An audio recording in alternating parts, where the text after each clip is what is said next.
Assalamualaikum warahmatullahi wabarakatuh. Salam sejahtera untuk kita semua. Puji syukur atas nikmat yang Tuhan limpahkan sehingga kita dapat berkumpul dalam keadaan sehat pada hari ini. Perkenalkan, saya Rahma Khairunisa selaku anggota dari kelompok 7 dan moderator pada presentasi kali ini. Oh iya, sebelum memulai presentasi, saya akan perkenalkan anggota kelompok yang akan memaparkan materi.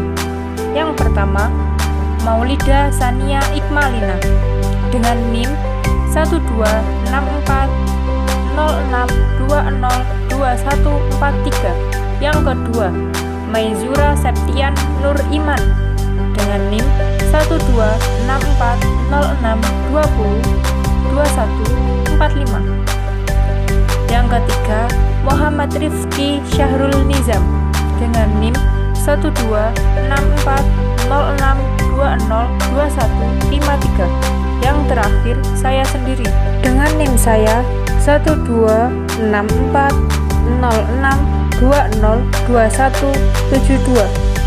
Baik, selanjutnya mari kita simak pemaparan materi dari kelompok 7 yang berjudul Pegadaian Syariah. Berikut pemaparannya. 1.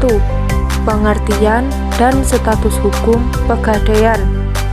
Pegadaian adalah lembaga keuangan yang secara resmi mempunyai izin untuk melaksanakan kegiatan operasionalnya berupa pembiayaan kredit kepada masyarakat dalam bentuk penyaluran dana dengan jumlah yang relatif kecil maupun jumlah yang besar atas dasar gadai, juga sebagai titipan dan jasa taksiran. Dikutip dari buku seri Literasi Keuangan Perguruan Tinggi, buku Lembaga Jasa Keuangan, Dasar Hukum Pegadaian, yakni dalam pasal 1150 sampai dengan 1160. Selain itu, juga diatur secara lebih spesifik dalam POJK nomor 31 POJK.05/2016. Ketentuan hukum gadai syariah. Landasan hukum gadai syariah tercantum dalam Al-Quran surat Al-Baqarah ayat 283 yang artinya, jika kamu dalam perjalanan dan bermuamalah tidak secara tunai sedang kamu tidak memperoleh seorang penulis, maka hendaklah ada barang tanggungan yang dipegang oleh yang berpiutang. Akan tetapi jika sebagian kamu mempercayai sebagian yang lain, maka hendaklah yang dipercayai itu menunaikan amanatnya atau hutangnya. Dan hendaklah ia bertakwa kepada Allah, dan janganlah kamu para saksi menyembunyikan persaksian. Dan barang siapa yang menyembunyikannya, maka sesungguhnya ia adalah orang yang berdosa di hatinya. Dan Allah mengetahui apa yang kamu kerjakan. Surat Al-Baqarah ayat 283. Dalam ayat tersebut dikatakan bahwa gadai syariah adalah boleh. Ketentuan ini dan sesuai dan memenuhi rukun dan syarat yang telah ditentukan oleh syariat. Berikut rukun dan syarat gadai syariah. A. Rukun gadai syariah. 1. Rahin adalah orang yang memberikan gadai. 2. Murtahin adalah orang yang menerima gadai. 3. Marhun atau rahan adalah harta yang digadaikan untuk menjamin hutang. 4. Marhun bih adalah hutang. 5. Akad. B. Syarat gadai syariah. 1. Rahi dan murtahin atau orang yang melakukan gadai. 2. Syigot. 3. Marhun bih atau utang. 4. Marhun atau barang. 3. Perkembangan pegadaian. Awal berdirinya pegadaian adalah saat VOC mendirikan Bank Van Lening sebagai lembaga keuangan yang memberikan kredit pada masyarakat dengan sistem gadai di tahun 1746. Lalu di tahun 1901 didirikan Pegadaian Negara pertama di Sukabumi, Jawa Barat pada tanggal 1 April 1901. Selanjutnya Pegadaian berbentuk lembaga resmi jawatan pada tahun 1905. Di tahun 1961, Badan Hukum Pegadaian dari jawatan berubah menjadi PN berdasarkan peraturan pemerintah pengganti Undang-Undang Nomor 19 tahun 1999 1967 dan Peraturan Pemerintah Nomor 178 Tahun 1961. Berubah lagi dari PN menjadi Perjan di tahun 1969 berdasarkan Peraturan Pemerintah Nomor 7 Tahun 1969. Kembali lagi berubah dari Perjan ke Perum berdasarkan Peraturan Pemerintah Nomor 10 Tahun 1990 yang diperbarui dengan Peraturan Pemerintah Nomor 103 Tahun 2000. Di tahun 2012, Badan Hukum Pegadaian berubah lagi dari Perum menjadi Persero pada tanggal 1 April 2012 berdasarkan Peraturan Pemerintah Nomor 51 Tahun 2011. Pegadaian kini telah berkembang pesat menjadi perusahaan gadai milik pemerintah yang terbesar di Indonesia.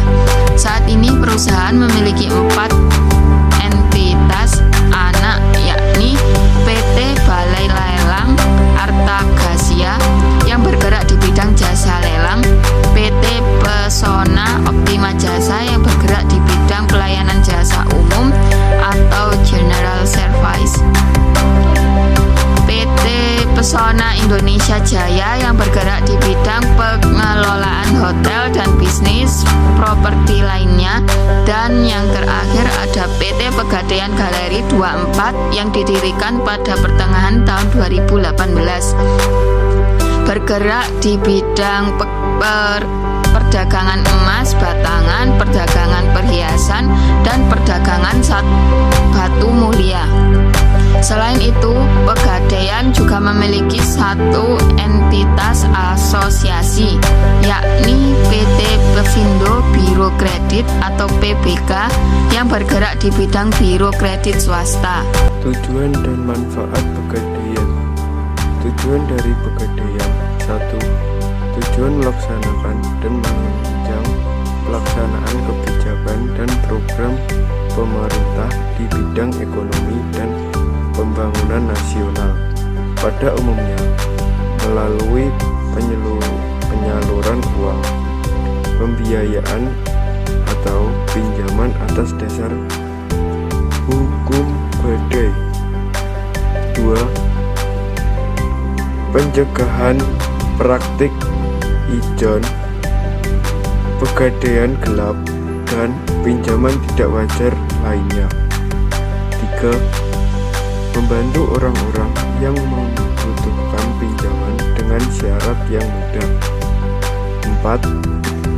Pemanfaatan gadai bebas guna pada gadai syariah memiliki efek jaringan pengaman sosial karena masyarakat yang butuh dana mendesak tidak lagi dijerat pinjaman yang berbasis bunga.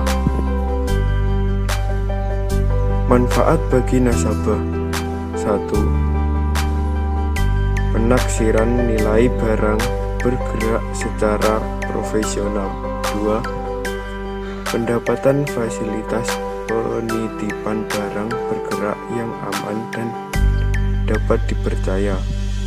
Manfaat bagi perusahaan: 1. Penghasilan yang bersumber dari sewa modal yang dibayarkan oleh peminjam dana. 2. Penghasilan yang bersumber dari ongkos yang dibayarkan oleh nasabah memperoleh jasa tertentu.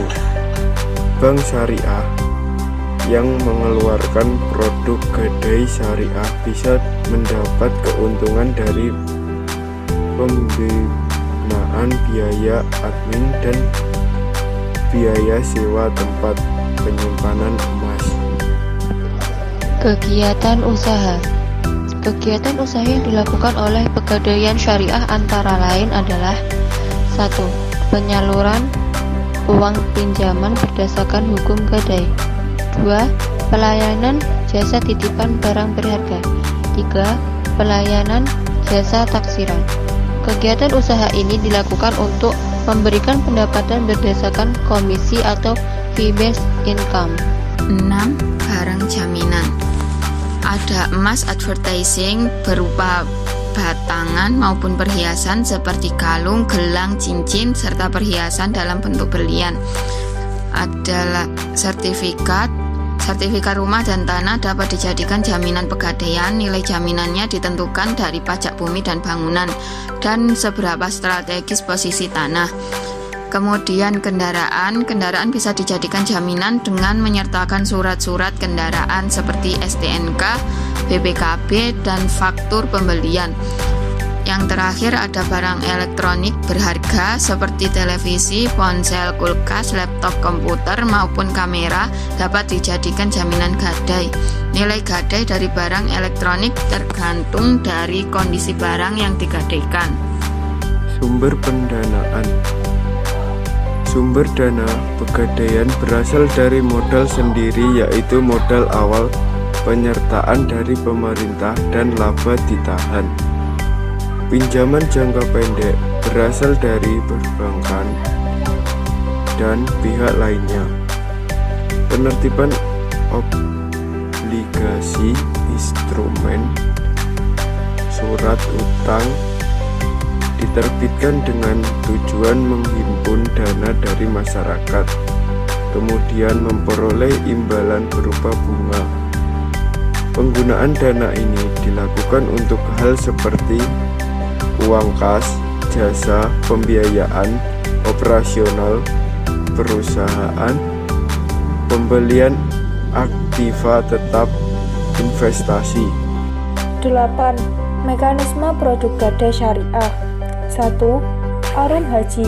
Produk gadai ini digunakan untuk siapa saja yang berencana pergi haji tapi kekurangan biaya. Jaminannya emas atau logam mulia. 2. Arum BPKB. Produk gadai ini digunakan untuk mendapatkan modal usaha makro dengan jaminan BPKB kendaraan. 3. Multi pembayaran online atau MPO. Biasanya untuk pembayaran tagihan listrik, air, telepon, hingga pembelian tiket kereta api. 4. Konsinyasi emas. Produk ini memberikan layanan jual titip emas batangan. 5. Tabungan emas. Biasanya untuk kegiatan investasi emas. 6. Rahn Hasan merupakan solusi pemberian dana dengan akad gada atau rahn tanpa biaya pemeliharaan atau mu'nah pemeliharaan. Kepintaran bukanlah segalanya, akan tetapi kecerdasan itu kuncinya pintar.